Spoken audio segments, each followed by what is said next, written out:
क्या कर रहे हैं हम लोग?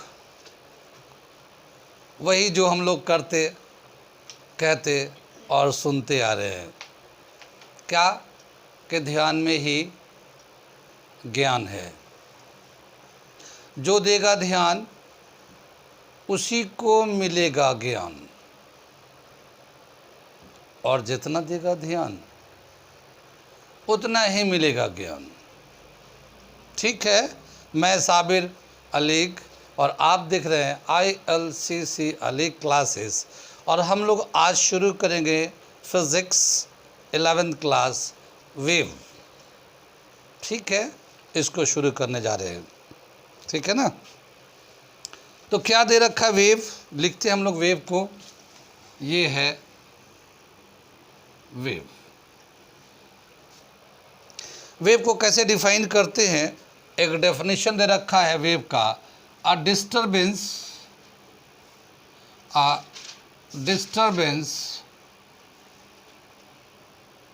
which propagate from one point to another is called wave। ठीक है ना? वेव का एक डेफिनेशन है। क्या है ये एक तरह का डिस्टरबेंस है। ठीक, जो एक जगह से प्रोपगेट मतलब जाना, एक जगह से दूसरी जगह जाता है। तो एक डिस्टरबेंस होता है जब एक जगह से दूसरी जगह जाता है डिस्टरबेंस, उसी को हम लोग वेव बोलते हैं। ठीक है, वेव अपने नेचर के हिसाब से 2 टाइप्स के होते हैं। Types of wave, types of wave, ये 2 टाइप्स के होते हैं। एक दे रखा है ट्रांसवर्सल वेव, और दूसरा दे रखा है लॉन्गिट्यूडनल वेव।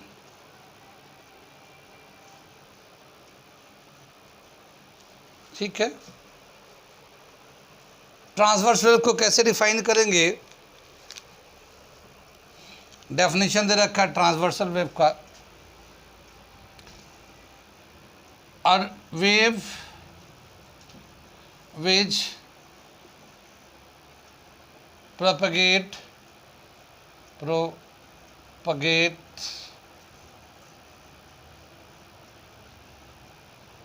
दिख रहा है पीछे वाले बच्चों को?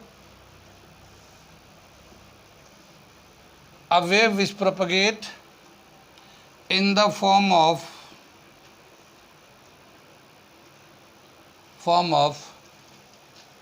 crest and trough,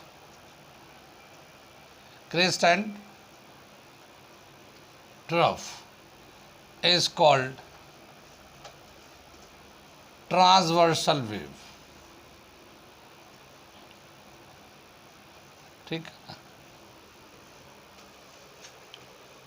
transversal wave किसको बोलते हैं? एक ऐसा वेव जो क्रेस्ट एंड ट्रफ के फॉर्म में आगे जाता है।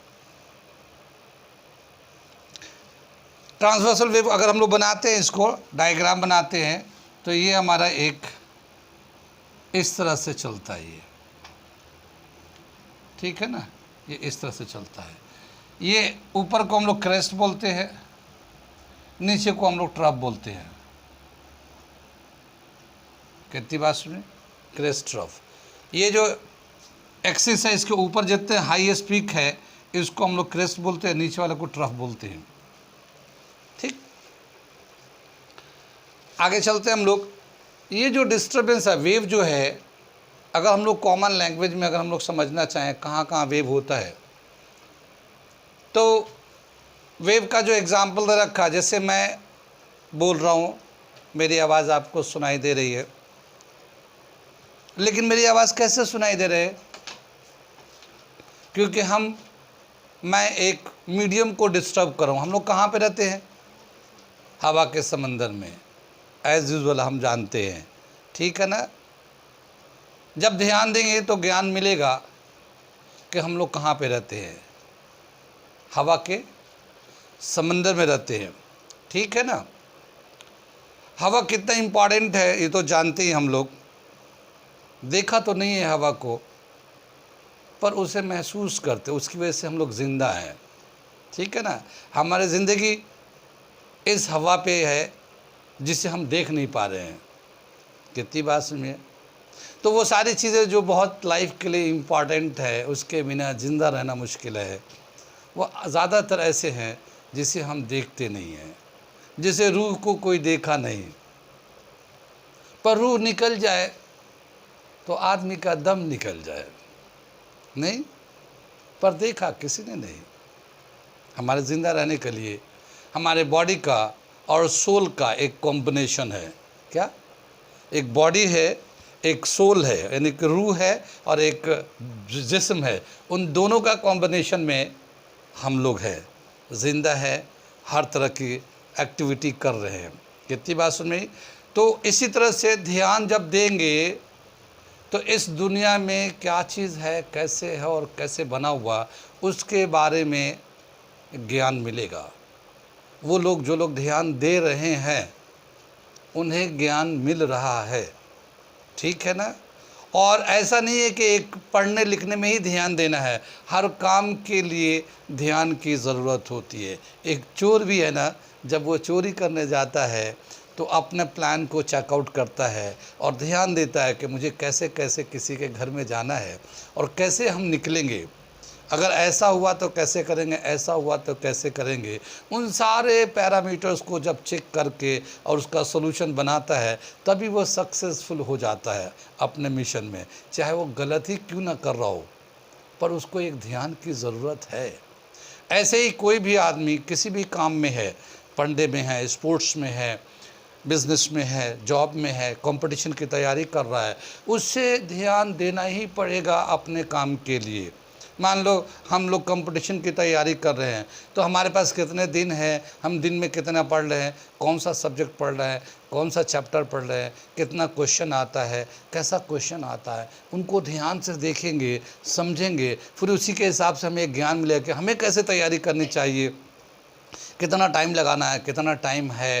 तो इन सब की वजह से एक आपको ज्ञान मिलेगा और फिर उसी ज्ञान के हिसाब से आप एक रूटीन शेड्यूल सब बनाएंगे और फिर अपने ज़िंदगी को अपने मकसद में कामयाब होंगे। अगर कामयाब होना चाहते हैं तो ध्यान देना ही पड़ेगा। कितनी बात क्या बताया कि हम लोग हवा के समंदर में हैं, जिस तरह से मछली जल की रानी है और जीवन उसका पानी है। हाथ लगाओ तो डर जाएगी, बाहर निकालो तो मर जाएगी। ऐसी हम लोग कहाँ पे, जैसे मछली पानी में रहती है तो पानी का एक दुनिया है उसका, वो मछली जिधर भी जाएगी पानी पानी पानी पानी, उसी में ज़िंदगी उसकी कट रही है, ठीक है। ऐसी हम लोग भी है, जब से पैदा हुए हैं हवा के समंदर में है, ठीक है ना। और ये हवा कुछ दूर तक ही है, ठीक है ना, कुछ हाइट तक की है। जो हमारे लिए सफिशिएंट हाइट मिलता है वो 12 से 14 किलोमीटर तक हाइट तक मिलता है। उसके बाद एयर की कमी होने लगेगी, फिर हम लोग को सांस नहीं लेंगे। तो इसलिए जब भी कभी हम लोग जाते हैं ऊपर तो एक स्पेशल सूट पहन के जाते हैं, स्पेस सूट कहलाता है। जैसे नील आर्मस्ट्रांग वो आदमी था जो सबसे पहले मून पे कदम रखा है, तो वो ऐसे ऐसे टी शर्ट नहीं पहन के गया था, ठीक है ना, या कोई शर्ट या सूट नहीं पहन के गया था, वो एक स्पेशल सूट था, जो स्पेशल सूट था जिसको पहन के गया था। एनीवे, तो क्या बताया कि अगर हम लोग इसमें अर्थ पे है, हम लोग हवा के समंदर में है। और अगर मैं बोल रहा हूँ तो यहाँ पे जो एयर है पूरा हम लोग एयर है, और जैसे मैं बोलूँगा तो ये एयर जो है मेरे सामने, माउथ के सामने, उसको डिस्टर्ब करूँगा, वो डिस्टर्बेंस जो एयर में होगा वो कंप्रेशन रेयरफिक्शन, आगे मैं बताऊंगा। कंप्रेशन रेयरफिक्शन से आगे जा रहा है, और जहाँ तक जा रहा है वहाँ तक लोग मेरी बात को सुन रहे हैं। बाकी जो रिकॉर्ड हो रहा है वो रिकॉर्ड के बाद वो लोग सुनेंगे जो हमसे बहुत दूर है, बहुत दूर है, फिर भी सुनेंगे क्योंकि वो रिकॉर्ड हुआ है। लेकिन वो जो रिकॉर्ड हुआ ये डिवाइस में रिकॉर्ड हुआ जो मेरे इतने दूरी पे है। कितनी बात सुन में। तो हमने क्या किया, एयर को डिस्टर्ब किया, वो डिस्टर्बेंस आगे जा रहा, सुनाई दे रहा है, ठीक है ना।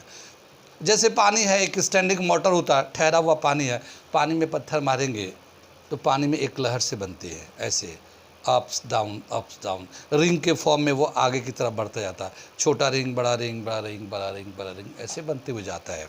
ठीक है ना। तो क्या बताया कि वो जो रिंग बन के आगे जा रहा है वो एक तरह का डिस्टर्बेंस है। ठीक है।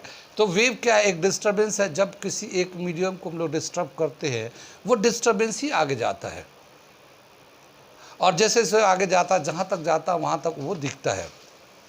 अब हमें टाइप्स दिखा रहे हम लोग, ये हम लोग नेचर ऑफ प्रोपगेशन के हिसाब से किस तरीके से जाता है। तो एक तो ट्रांसवर्सल बताया है, लॉन्गिट्यूडनल वेव।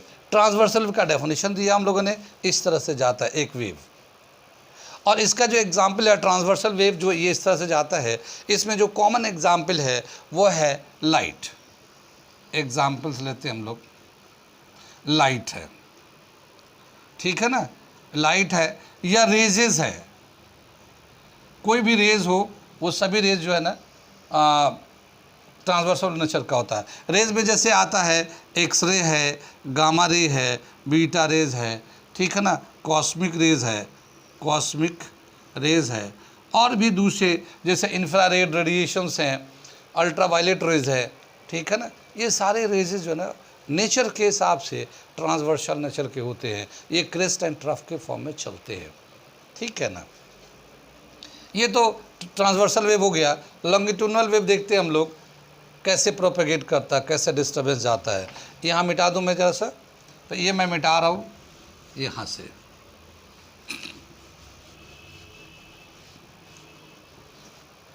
लॉन्गिट्यूडनल वेव का दे रखा, डेफिनेशन यहाँ से करता हूँ मैं। A wave which propagate in the form of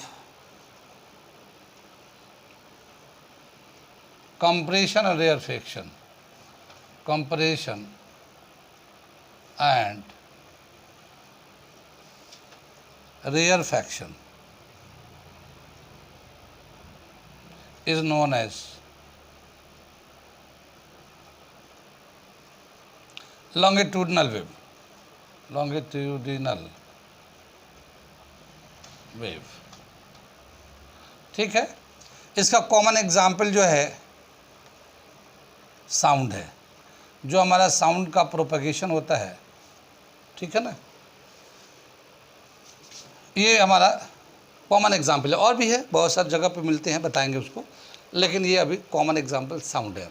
sound में क्या होता है कि जैसे हम लोग बोलते हैं तो हम लोग हवा है ना, तो पूरे हवा जो है ना इस तरह से पड़ा हुआ है, जैसे हम लोग बोलेंगे वो एक कंप्रेस होता है, रेयरफेक्शन होता है। एक डायग्राम बना के दिखा रहा हूँ मैं उसको कैसे हो जाता है वो। कितनी बात सुनिए।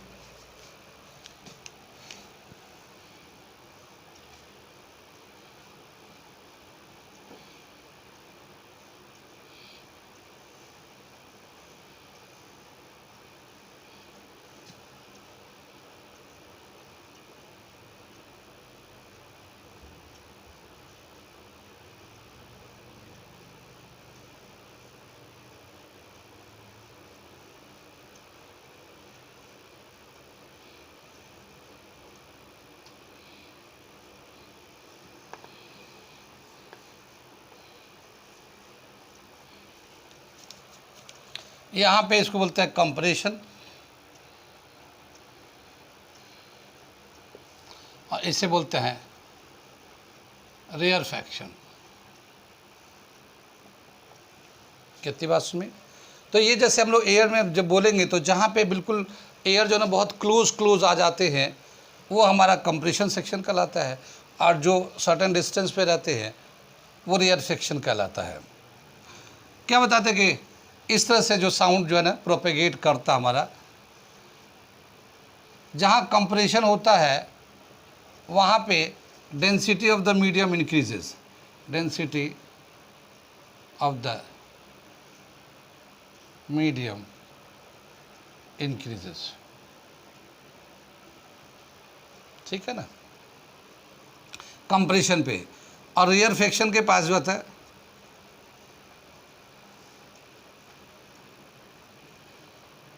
रेयरफेक्शन के पास जो है डेंसिटी जो है ना नॉर्मल रहता है या कम भी हो जाता है।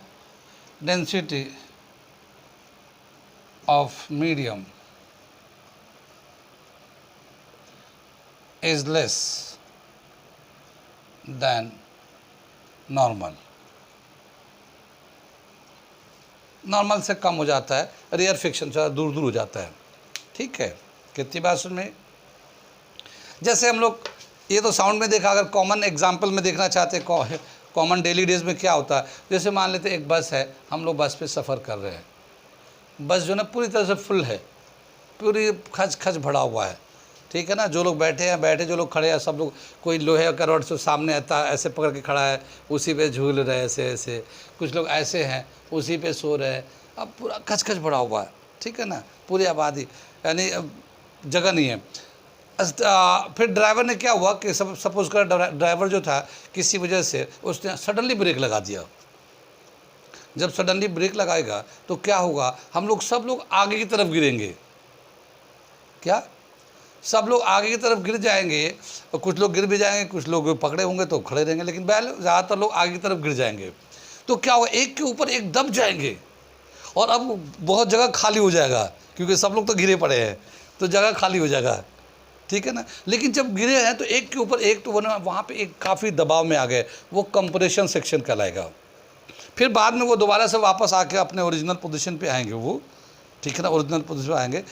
तो फिर जब ओरिजिनल पोजीशन पे आएंगे तो जब आ रहे होंगे उस वक्त गैप ज़्यादा होगा, वो रेयरफिक्शन कहलाएगा। लेकिन जब दबे थे तो कंप्रेशन। तो जहाँ पे डेंसिटी बढ़ जाता है बहुत ज़्यादा, वो हमारा कंप्रेशन सेक्शन कहलाता है, और जहाँ डेंसिटी कम हो जाता है वो रेयरफिक्शन कहलाता है।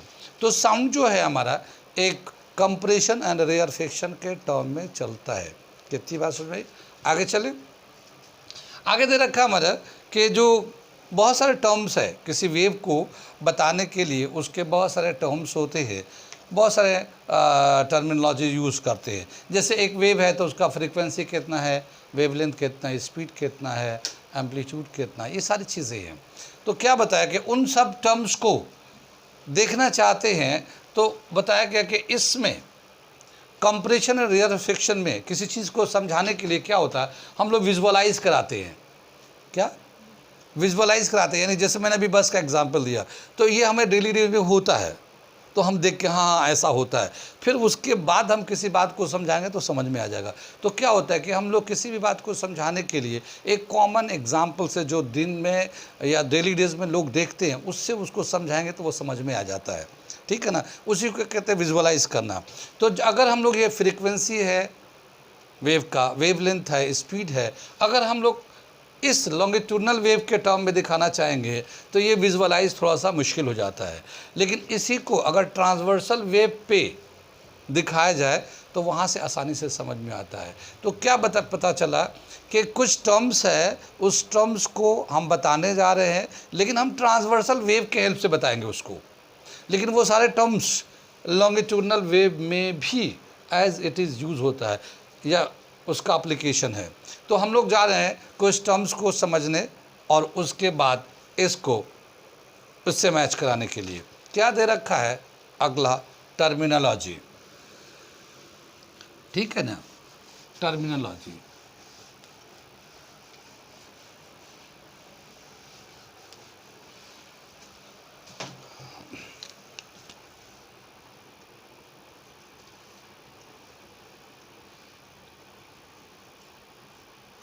ठीक है ना, कुछ टर्म्स है, उस टर्म्स को देखते हैं क्या क्या टर्म्स आते हैं। ठीक है ना, टर्मिनोलॉजी क्या बताए। पहला जो टर्म दे रखा है, जैसे हम लोग ये एक ट्रांसवर्सल वेव पहले ले लेते हैं।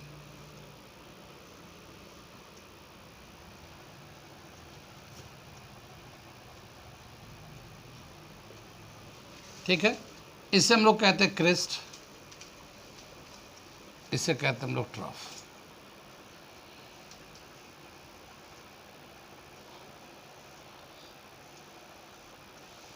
ठीक है, सबसे पहले हम लोग लेते हैं एम्पलीट्यूड। एम्पलीट्यूड इसे ए से दिखाते हैं।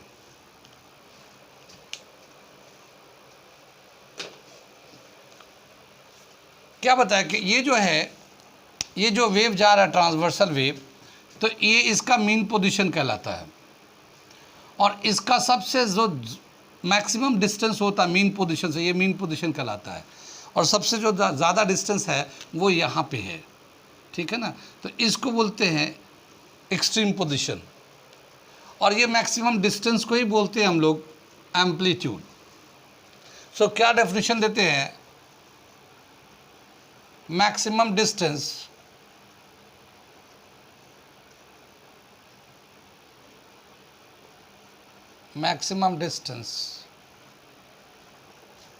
of a particle of medium from its mean position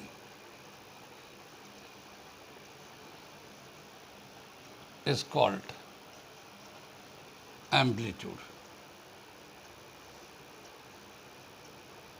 ठीक है ना।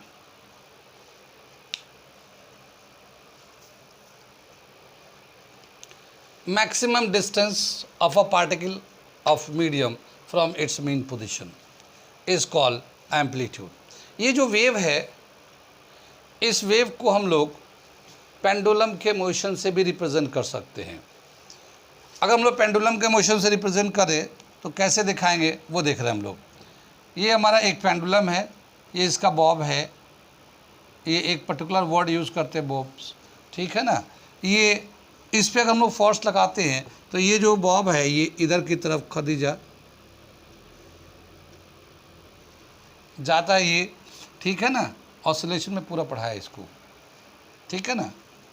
और ये फिर यहाँ से ये मीन से एक्सट्रीम की तरफ जाता है और फिर लौट के ये मीन पे आता है। इनर्शिया की वजह से ये दोबारा दूसरे एक्सट्रीम की तरफ जाता है ये, ठीक है ना, दूसरे एक्सट्रीम की तरफ जाता है, ठीक है ना, और फिर ये मीन की तरफ वापस आ जाता। फिर ये कितनी बात समझ में। ये पेंडुलम मोशन है, एक मोशन है, नाम है उसका SHM। ऑसिलेशन में कराते हैं उसको, SHM को, सिंपल हार्मोनिक मोशन, उसको इस तरह से दिखाते हैं। हमने इस तरह का मोशन हम लोग देखते हैं पुराने घड़ियों में, ठीक है ना। पुराने ज़माने में जो घड़ी थे तो उसमें वो होता है, पेंडुलम होता है, वो घूमता रहता, टू एंड फ्रो मोशन, आगे पीछे, to and fro motion of a body is called SHM। तो ये आगे पीछे मूव करते रहता है, ठीक है ना। जैसे हम लोग झूले पे बैठ के झूलते हैं, डाली, दरख्त की डाली में बांध दिया रस्सी को, गांव में अपने जब गांव में जाते हैं तो पूरा फुल फ्लेज एंजॉय करते हैं, बागों में घूमते हैं, नहीं रखा दीजिए, बाग में घूमते हैं, आम तोड़ते हैं, अमरूद तोड़ते हैं, खाते हैं, घूमते हैं, फिर रस्सी बांध के झूला झूलते हैं। तो वो ऐसे फोर्स लगाते हैं तो वो जाता है एक्सट्रीम की तरफ जाता है, फिर लौट के मीन पे आता है, मीन से फिर दूसरे एक्सट्रीम पे जाता है। तो क्या बताया कि हम इसमें बहुत सारी बातें वो SHM में हमने डिस्कस करते हैं, उसमें बताते हैं। खाली मैं यहाँ से मैच करा रहा हूँ इसको कि वेव को, यानी ट्रांसवर्सल वेव से कैसे इसको दिखा रहे हैं, उससे मैच करा रहे हैं। तो क्या बताया कि ये मीन पोजीशन से एक्सट्रीम पे गया, ये मीन पोजीशन से ये एक्सट्रीम की तरफ जा रहा है ये, ठीक है ना। ये मैक्सिमम डिस्टेंस एक्सट्रीम पे चला गया ये, ठीक है ना। फिर ये एक्सट्रीम से लौट के आएगा, फिर ये लौटने लगा, एक्सट्रीम से लौट के आ रही है, ठीक है। फिर ये मीन पे आ गया, क्योंकि ये मीन पोजीशन रिप्रेजेंट करता है, ये मीन पोजीशन पे आ गया। फिर ये दूसरे अपोजिट डायरेक्शन में जाएगा, तो दूसरे अपोजिट डायरेक्शन में जब जा रहा होगा तो ये नीचे की तरफ जा रहा है, ठीक है ना। ये भी एम्पलीट्यूड ही कहलाता है, मगर नेगेटिव डायरेक्शन का दिखाते हैं इसको, अपोजिट डायरेक्शन में, ठीक है ना। ये यहाँ पहुँच गया और फिर ये लौट के दोबारा से मीन पे आएगा, तो ये जब दोबारा से मीन पे आएगा तो ये दोबारा यहाँ से यहाँ पे आ गया। अब फिर ये रिपीट करेगा, जैसे यहाँ से किया था ऐसे अब ये रिपीट करेगा, तो ये एक ऑसिलेशन हो जाता है। तो ये जो वेव है इस तरह से ट्रांसवर्सल वेव चलता है, ठीक। तो जो मैक्सिमम, जैसे यहाँ से मीन से एक्सट्रीम तक गया, तो जो मैक्सिमम डिस्टेंस हुआ है ये, ठीक है ना, उसी को हम लोग बोलते हैं एम्पलीट्यूड, या distance between mean position to extreme position, ऐसे भी बोल सकते हैं हम लोग। Distance between mean position to extreme position is called amplitude. तो हम लोग और करके ये डेफिनेशन भी लगाते हैं, डिस्टेंस बिटवीन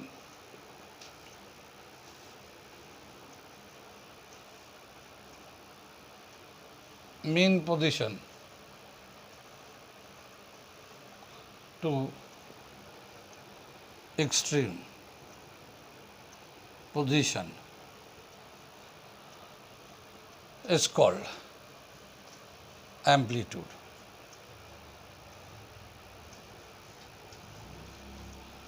ठीक है ना, ये एम्पलीट्यूड कहला सकता है। इसे मिटा देते हैं, इसके बाद दूसरा टर्म बताते हैं।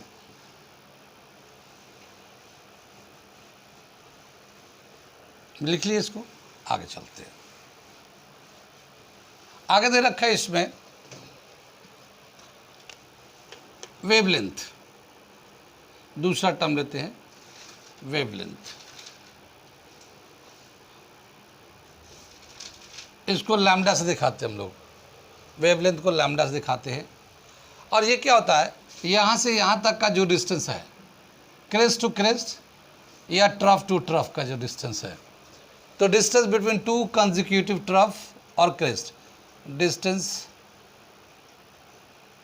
बिटवीन टू कंसेक्यूटिव लगातार, कंसेक्यूटिव क्रेस्ट और two consecutive trough is called wavelength।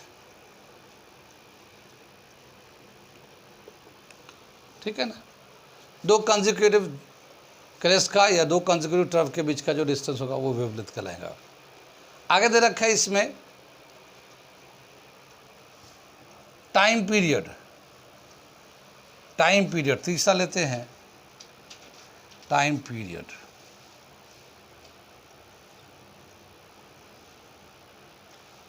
ठीक है, क्या बताया कि जैसे ये मीन से एक्सट्रीम पे गया, एक्सट्रीम से मीन पे आएगा, फिर नेक्स्ट अपोजिट डायरेक्शन में जाएगा एक्सट्रीम पे, फिर मीन पे, तो इतना करने के लिए जितना टाइम लगता है वही टाइम पीरियड कहलाता है। ये जैसे मीन से एक्सट्रीम पे गया, एक्सट्रीम पे मीन पे आया, फिर नेक्स्ट अपोजिट में गया, फिर ये, तो यहाँ से ये पूरे कंप्लीट ऑसिलेशन करने के लिए कितना टाइम लगता है उसी को हम लोग टाइम पीरियड बोलते हैं।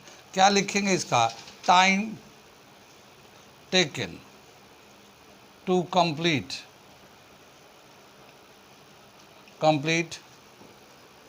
one oscillation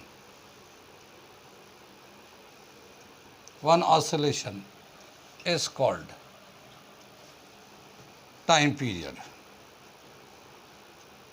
ठीक है ना, टाइम पीरियड को कैपिटल टी से दिखाते हैं, यहाँ पे लिख लेते हैं कैपिटल टी से। कितनी बात सुनी।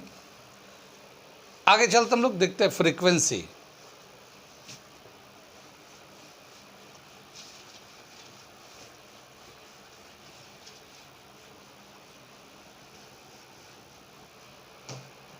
फ्रीक्वेंसी फोर्थ,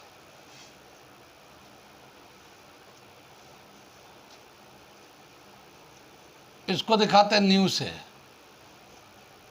फ्रीक्वेंसी को। ठीक है, क्या होता है, बहुत दफ़ा ऐसा होता है कि जैसे ये एक ऑसिलेशन करने के लिए बहुत टाइम लगता है, लेकिन बहुत सारे ऐसे डिवाइसेस भी है जो एक सेकंड में ना जाने कितनी दफ़ा ऑसिलेट कर जाते हैं, कितना कंप्लीट ऑसिलेशन करते हैं। ठीक है ना, तो एक सेकंड में कितनी दफ़ा ऑसिलेट करता है उसको हम बोलते हैं frequency. Number of oscillation in 1 second, number of oscillation in 1 second is called frequency। number of oscillation in 1 second is called frequency। Frequency का यूनिट जानते हैं। फ्रीक्वेंसी का अगर रिलेशन देखते हैं तो एक रिलेशन ऐसे भी आता है 1/t, निम इज इक्वल टू 1/t आता है, और यूनिट होता है इसका पर सेकेंड। ठीक है, इसका दूसरा यूनिट भी है, उसका दूसरा यूनिट होता है हर्ट्स।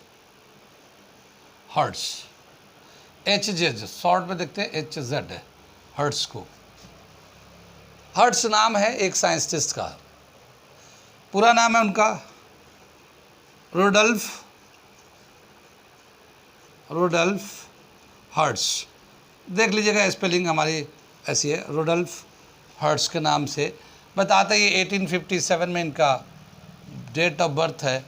इंडियन हिस्ट्री में 1857 का बहुत इम्पोर्टेंस है। हिस्ट्री तो आप लोगों ने पढ़ा नहीं होगा, ठीक है ना, तो इसलिए 1857 का क्या मतलब, कितनी बात समझ में आई। 1857 ये वो साल है जिस साल में इंडिया में अंग्रेज़ों की एक हुकूमत थी और इंडियन को बहुत सारे हालात से दो चार करते थे। अंग्रेज़ बहुत सारे उसको परेशान करते थे और बहुत सारे तरीके से उनको टॉर्चर करते थे।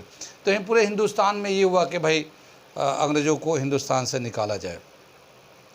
और पहले छोटे छोटे जगहों पे पहले भी ऐसा होता था, लेकिन पहले कहीं कहीं पे इस तरह से धरना प्रदर्शन होते थे, मगर वो अंग्रेज़ उसको कंट्रोल कर लेते थे, ठीक है। लेकिन 1857 में क्या हुआ कि पूरे हिंदुस्तान में छोटे छोटे जितने भी ऑर्गेनाइजेशन थे वो सब एक साथ बोले कि सब हम लोग एक साथ मिल के और अंग्रेज़ों के ख़िलाफ़ मुहिम चलाएंगे। इसमें मुग़ल भी थे। मुग़लों के जो आखिरी आखिरी बादशाह कौन सा, बहादुर शाह ज़फ़र, मुग़ल का आखिरी एम्परर बहादुर शाह ज़फ़र।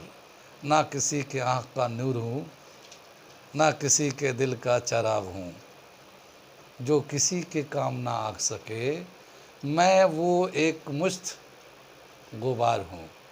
बहादुर शाह ज़फ़र अच्छे शायरी करते थे। उनकी ये शेर है जो उन्होंने लिखी थी, मुझे याद है, मैंने आपको सुनाया, ठीक है ना। ये 1857 हिंदुस्तान के हिस्ट्री में बहुत बड़ा एक फ्रीडम के लिए फ़ाइट हुआ था। तो उसी साल ये रुडोल्फ हर्ट्ज की पैदाइश है, आसानी से याद कर सकते हैं, कितनी बात समझ में। तो ये चूँकि इन्होंने रुडोल्फ हर्ट्ज के बारे में बताते हैं कि इन्होंने साइंस के एक फील्ड में, ख़ासकर वेव के फील्ड में बहुत काम किया है। जैसे रेडियो जैसे पहले बजता था, आजकल भी बजता है, लेकिन अब हम लोग वो नहीं देखते। तो रेडियो का जो कैसे काम करता है उसके बारे में उन्होंने बहुत सारे बातें बताई थी। जितना बताया था, जब उसको डिटेल पढ़ेंगे तो पता चलेगा। तो लेकिन रेडियो के बारे में उन्होंने बहुत सारे आइडियाज़ दिए थे, फाउंडेशन बनाया था, कंसेप्ट का फाउंडेशन बनाया था। जैसे हम लोग जानते हैं राइट ब्रदर का नाम मशहूर है। किस नाम से मशहूर, क्यों मशहूर है? क्योंकि उन्होंने एरोप्लेन बनाया है। एरोप्लेन राइट ब्रदर नहीं बनाया, गलत।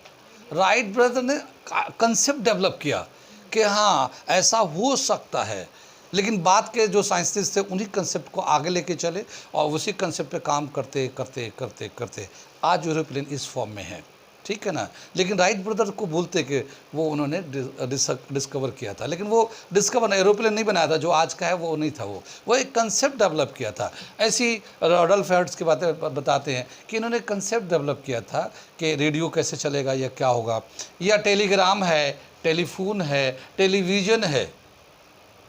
इन सारे बातों, इन सारे जो डिवाइसेस हम लोग कर रहे हैं यूज़, इन सब का कंसेप्ट उस वक्त उसने डेवलप किया। होता है कि आदमी किसी फील्ड में उसका एक्सपर्टनेस होता है, तो उस फील्ड में वो खूब आराम से सोचता रहता है और खूब बहुत नई नई बातें सोच सकता है, उसी फील्ड में सोच सकता है। दूसरे फील्ड में पूछोगे तो बिल्कुल ज़ीरो है, सन्नाटा, भाई का ज़ीरो है, 0/0 है।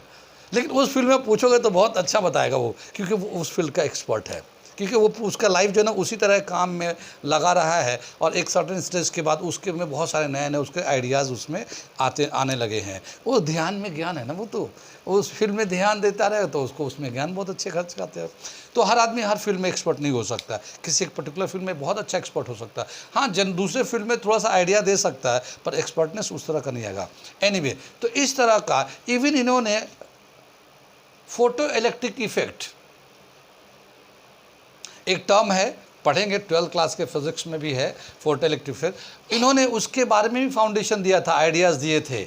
बाद में उसी फोटो इलेक्ट्रिक इफेक्ट का आइडियाज़ को आइंस्टीन ने कैरी किया और उस पर बहुत ज़्यादा अच्छा एलाबोरेट किया, इतना एलाबोरेट किया कि आज की डेट में फोटो इलेक्ट्रिक इफेक्ट की वजह से उन्हें नोबेल प्राइज़ भी मिला है।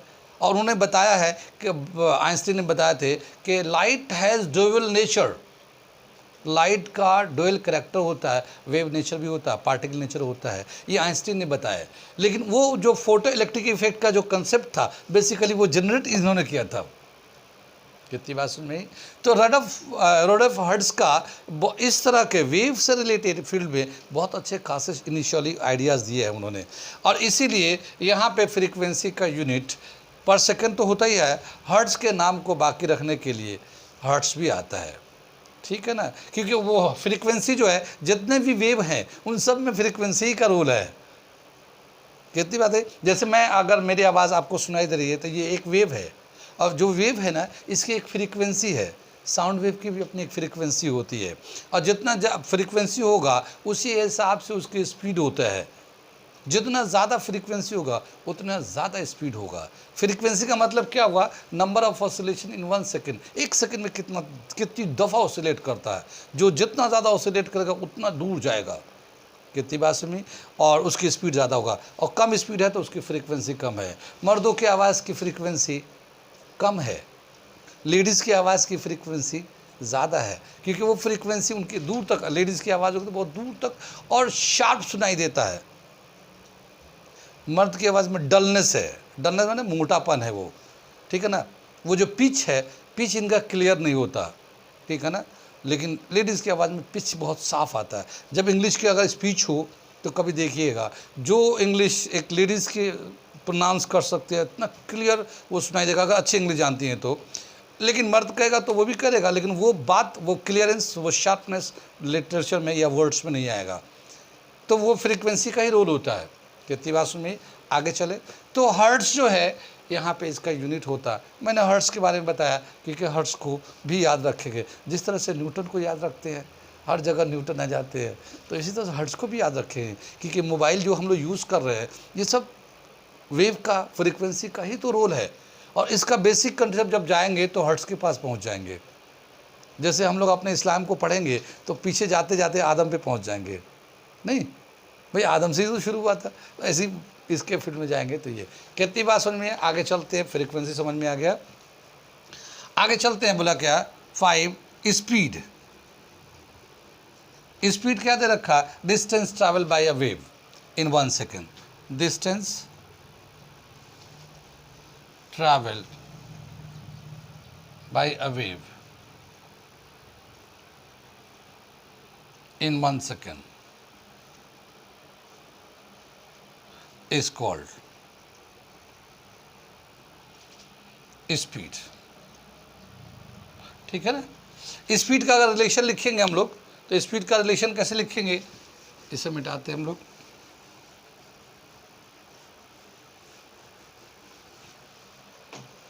स्पीड जो होता है, जैसे हम लोग v is equal to distance upon time, है ना, ये डिस्टेंस अपॉन टाइम। डिस्टेंस होता है वेव के नेचर में, डिस्टेंस का वेव लेंथ दिखाएंगे, ठीक है ना, और नीचे लेंगे time t। v is equal to lambda into 1/t, ऐसे हम लोग t को अलग कर लिया। अब 1/t को हम लोग क्या लिख सकते हैं, न्यू, क्योंकि फ्रीक्वेंसी अभी हमने रिलेशन लिखा था, तो speed is equal to lambda into nu भी होता है। तो ये दोनों ही होते हैं, लैम्डा इंटू न्यू भी है, लैम्डा अपॉन टी भी है, ठीक है ना। ये दोनों ही रिलेशन होते हैं स्पीड ऑफ साउंड के, या किसी भी वेव का स्पीड होता है। कितनी बात सुन में, आगे चलते हैं हम लोग। आगे जाते हैं तो क्या दे रखा है कि जो साउंड का स्पीड या किसी भी वेव का जो स्पीड है, ठीक है, जो स्पीड होता है वो अलग अलग मीडियम में अलग अलग होता है, ठीक है। आगे चलते हम लोग, क्या बताया कि ये तो हम लोग टर्मिनोलॉजी कर लिया। यहाँ पे एक मीडियम के कुछ वेव ऐसे हैं जो मीडियम डिपेंडेंट होते हैं, कुछ वेव ऐसे होते हैं जो मीडियम को, उसके मीडियम की ज़रूरत नहीं होती। तो उस मीडियम के बेस पे भी वेव 2 टाइप्स के हैं, ठीक है ना। ये तो टर्मिनोलॉजी, ऐसा कोई इशू नहीं है, लेकिन मीडियम के बेस पे भी वेव जो है ना 2 टाइप्स है। वो मैं ज़रा सा लिख देता हूँ, उसको ये मिटा दूँ मैं पूरा। बेस्ड ऑन मीडियम,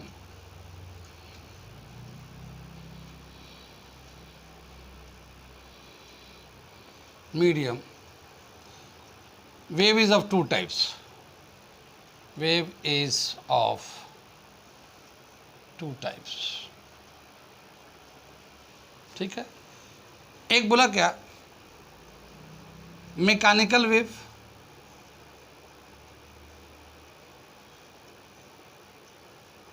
फर्स्ट वाला मैकेनिकल वेव, और दूसरा जो है non mechanical wave.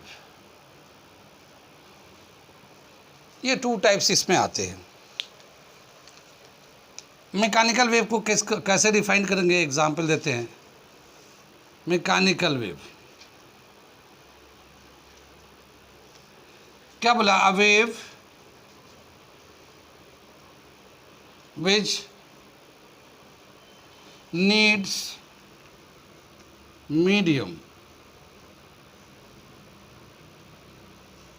to propagate from one point to another। ठीक है ना, एक ऐसा वेव जो बगैर मीडियम के एक जगह से दूसरी जगह नहीं जाएगा, उसे जाने के लिए मीडियम की ज़रूरत है, उसी को हम बोलते हैं मैकेनिकल वेव। एग्जाम्पल इसका कौन सा है, ये एग्जाम्पल है इसका साउंड। साउंड कौन सा वेव होता है, नेचर के हिसाब से लॉन्गिट्यूडनल वेव होता है, यानी लॉन्गिट्यूडनल वेव मैकेनिकल वेव कहलाता है। लॉन्गिट्यूडनल वेव को मैकेनिकल वेव भी बोल सकते हैं। ठीक है ना, ये तो साउंड हो एग्जाम्पल हो गया। Longitudinal wave is also called mechanical wave। ठीक है ना, मैकेनिकल वेव, जो लॉन्गिट्यूडनल वेव है उसी को मैकेनिकल वेव भी बोलते हैं। जैसे साउंड है हमारा एग्जाम्पल, साउंड को जाने के लिए मीडियम की ज़रूरत है। जैसे हम लोग बोलते हैं तो हमने बताया कि हवा में है, हवा के थ्रू जाता है। अगर हवा नहीं होता तो हमारे साउंड जो है ना कहीं जाएगा नहीं। जैसे हम लोग चाहें तो एक एक्सपेरिमेंट कर सकते हैं कि एक घड़ी है उसमें डाल देते, एक जार में डाल देते हैं, और जार में डालने के बाद उसके वो कांटे वाली घड़ी आती है, टिक टिक टिक टिक आवाज़ आती है उससे। ठीक है ना, तो उसमें डाल दिया, उसकी आवाज़ आती रहेगी, ऊपर से ढक्कन खुला हुआ, अंदर घड़ी है, आवाज़ आ रही है। ठीक है ना, आपको सुनाई देता रहेगा टिक टिक टिक। रात में तो घड़ी की आवाज़ जब सोते हैं तो आवाज़ आती है टिक टिक, बिल्कुल साफ सुनाई देता है रातों में। लेकिन अगर उसका जो कॉर्क है, जिसका जो बॉटल का कॉर्क है, उसको अब हम लोग लगाते हैं और लगा के टाइट कर देते हैं, तो अभी थोड़ी देर पहले जब वो खुला था तो उसकी आवाज़ आ रही थी, हमें सुनाई देता था, साफ सुनाई दे रहा था। लेकिन अब क्या होता है, जब बंद कर देंगे तो वो सुनाई नहीं देगा, क्योंकि उसकी आवाज़ आ नहीं रही है। फिर खोलेंगे फिर सुनने में आने लगा। ठीक है ना, अगर हम लोग कॉमन एग्जाम्पल लेते हैं तो जैसे मेरा घर जो है ना रोड के बिल्कुल किनारे है, रोड पे लोग गाड़ी आते जाते हैं। ठीक है ना, और जो मेरा ऑफिस है, मैंने घर के सामने अपना ऑफिस बना रखा है। ठीक है ना, मगर गाड़ी में, और इत्तेफाक से मेरा घर जो है ना चौराहे के बिल्कुल करीब है, तो चौराहे पे ट्रैफिक बहुत लगता है, इधर से गाड़ी इधर से गाड़ी इधर से गाड़ी।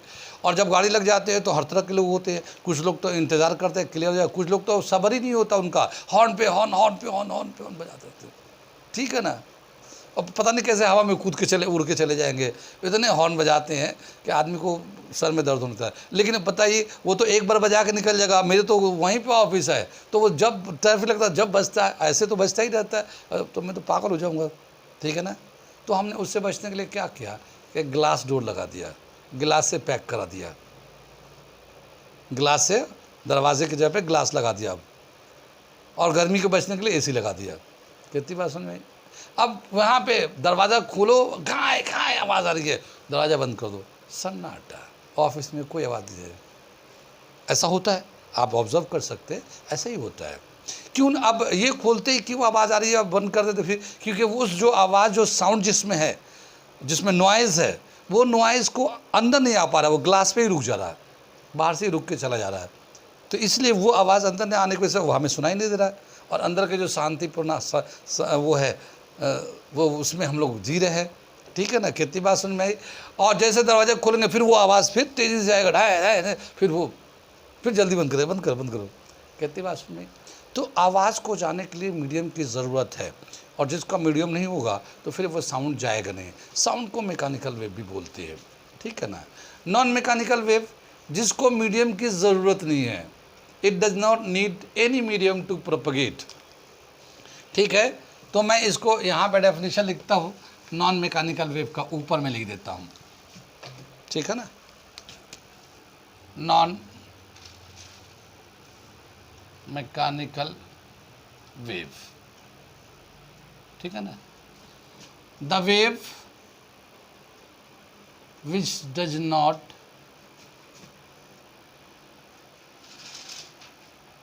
need any medium to propagate, ठीक है ना, from one point to another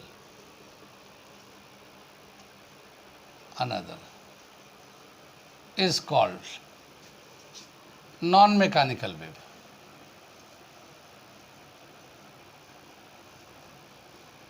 ठीक है ना। नॉन मैकेनिकल वेव को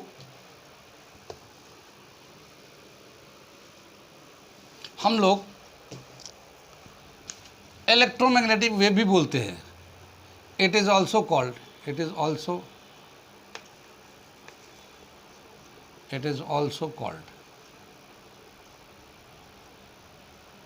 इलेक्ट्रोमैग्नेटिक वेव,